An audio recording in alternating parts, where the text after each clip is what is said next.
So in today's video, we're gonna look at the all-new Fire HD 10 that was just released by Amazon. Now, usually there's just subtle upgrades from the previous version, but one thing you're gonna notice with this model is they made the bezels pretty much the same on all sides. It comes in 4 different colors. The one in this video is olive, but it also comes in lavender, denim, and black. You've got a 64 gigabyte version, and this one here is 32 gigabytes. I really feel 64 gigs should be the minimum by now, but it is what it is. You can also get it without the lock screen ads, but you're only gonna get that in the black version. You can also get a bundle that comes with a case, screen protector, and 15-watt charger for an extra cost. This is currently 150 bucks on Amazon, but I'll leave a link in the description below because Amazon always likes to put these on sale pretty much for any occasion. So now with this model, you get 50% more RAM than the previous version, which is 3 gigabytes. You get up to 12 hours battery life, which I'll definitely be testing on this. If it's anything like the previous gen, yeah, it's gonna be one of the best for battery life. They're also advertising that you get a 10% brighter display on this one. And this is a 10.1 inch 1080p full HD display.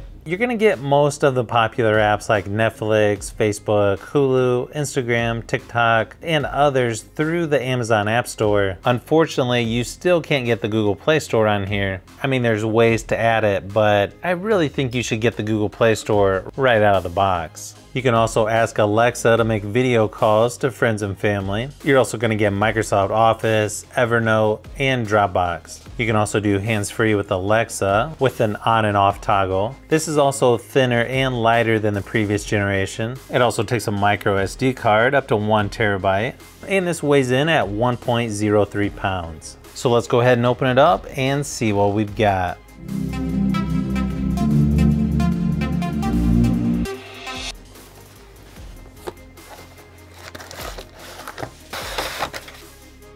So you've got a quick start guide and some tips to get you started on what you can do with this tablet. 9-watt charging brick.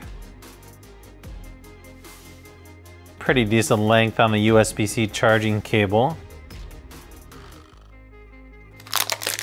Really nice plastic back on here. I'm sort of glad I got this olive color. This actually looks pretty good.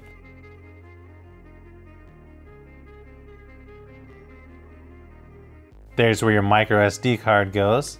Speakers there on the top of the tablet. There on the right hand side, you've got a headphone jack, USB-C charging port, power and volume buttons. You can see there's the new boot up screen, pretty much the same as on my Fire TV actually. And then the front facing camera is centered on the side or the top, depending on how you're holding the tablet.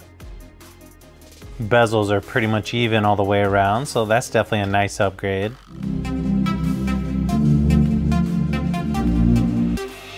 Get unlimited access to thousands of movies and TV shows, over 2 million songs, and even select books, comics, and magazines that you can borrow at no additional cost. And with For You, a page of curated content personalized to your tastes, it's easy to discover new things. Nice little intro video there, they always do, to give you a few tips and tricks. You can also choose to make this kid-friendly on startup, and then you can choose between PIN or password when setting the screen lock. Goodreads does come with this as a free service.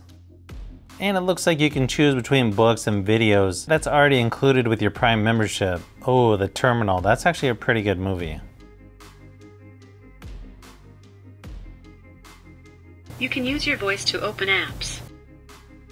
Now, one thing I noticed already when starting this up, it starts talking to you out of the left side of the tablet. I don't know, that's a little weird. If you're gonna be using your tablet in portrait mode, the sound's always gonna be coming from one side or the other versus on the bottom like the old version. Not that big a deal, I guess. So as you can see, it looks pretty similar to other Fire HD tablets. Here it is next to the 8-inch Fire HD tablet. This will give you an idea of how much larger the 10-inch version is. Pretty much the same design as the smaller one, but obviously quite a bit larger. Up in the notification shade, you're gonna get Wi-Fi, Bluetooth, airplane mode, do not disturb, auto rotate, blue shade. Okay, looks more like orange shade, but okay. You've also got low power mode, camera, storage, and then you've got shortcut to settings, your account, and help. Swipe to the left of the home screen and you're gonna get For You, which basically they're just gonna suggest a lot of different content which I think is going to be helpful to most people. You can see all the pre-installed apps here on the home screen. Luckily, there's not a whole lot of bloatware. And then next is your library.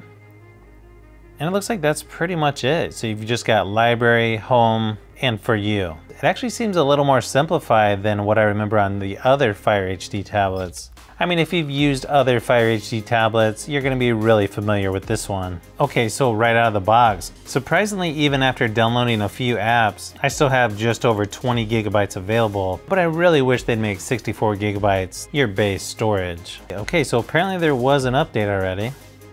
Nice thing is you get full HD playback on Netflix. Unfortunately, you still can't get the YouTube app on here, but it does look like you could just download the shortcut where it takes you to the web version. It does let you go up to 2K for YouTube videos though, so that's nice. Let me give you a quick sound test just so you can see what the speakers sound like.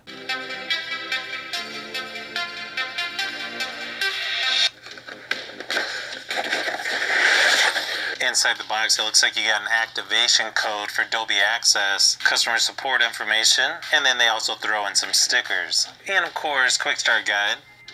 Removable mic, that's always nice to see. As you can see, this is gonna fit any size head, and it feels pretty durable while you're doing that as well. If you start twisting it, it does make a little bit of creaking noise, but I think that's just because you can remove the ear cups. I don't know, for some reason these speakers sound a little bit muffled. I'm not sure why, but overall I guess they're not bad. I'm just glad there's a headphone jack on here because that's probably how I would be watching stuff most of the time anyways. Split screen on here seems pretty good as well. Nice thing is you can get a keyboard specifically made for this new model, and it's made by Fenty. It's pretty much all plastic, but nice thing is it seems to fit perfectly. You've got all the ports exposed on the sides, and it's detachable. Add a Bluetooth mouse, and you're pretty much ready to go. It's definitely going to be that much closer to feeling like a laptop once you connect a Bluetooth mouse. It's a pretty simple keyboard. You just go in and connect it through Bluetooth, just like you would any other Bluetooth keyboard. I feel like it's a pretty decent keyboard for this tablet, and it's just always good to have extra options. And then you can use some shortcuts that you would on a laptop, like Alt-Tab, just to switch between apps. And if you're gonna use Microsoft apps like Word, Excel, that kind of stuff, yeah, you'll definitely wanna get a keyboard.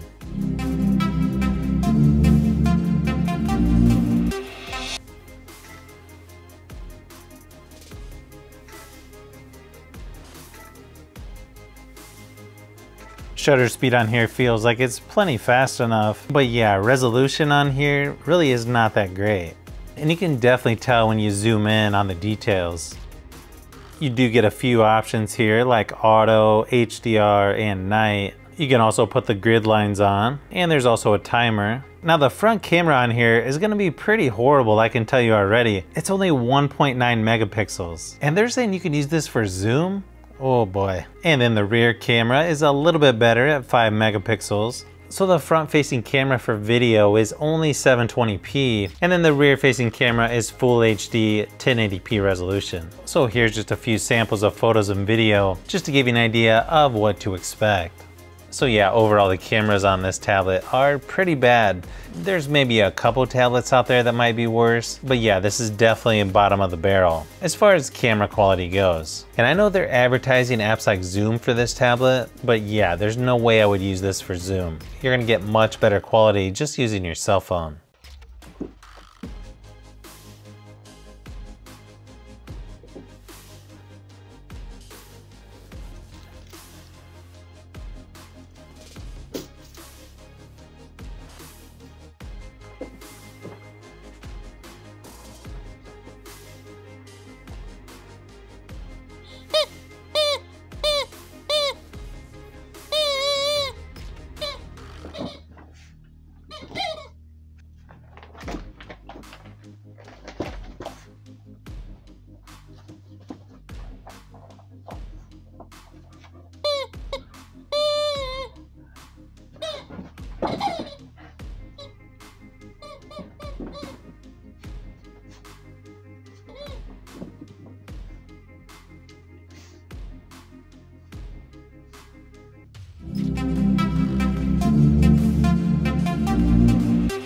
Now, gaming on this tablet is actually pretty decent. You're not gonna get Call of Duty Mobile, but you will get quite a few popular games like PUBG Mobile, Asphalt 9, and both of those look really sharp in my testing.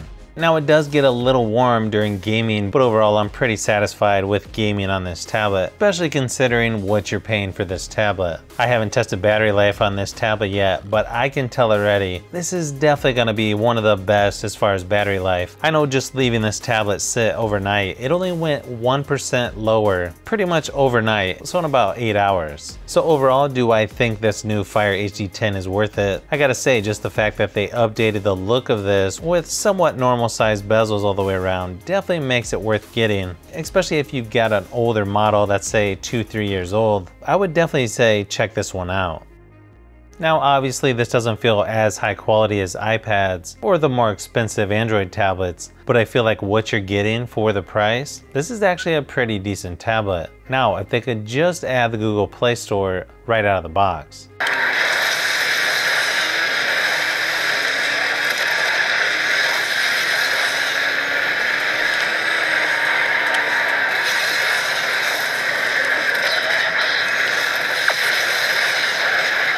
So if you've made it this far into the video, you may want to say thanks by subscribing, and don't forget to give a thumbs up if this video was helpful. This is Brian from Fishbee Productions. Thanks for watching, and I'll see you on the next one.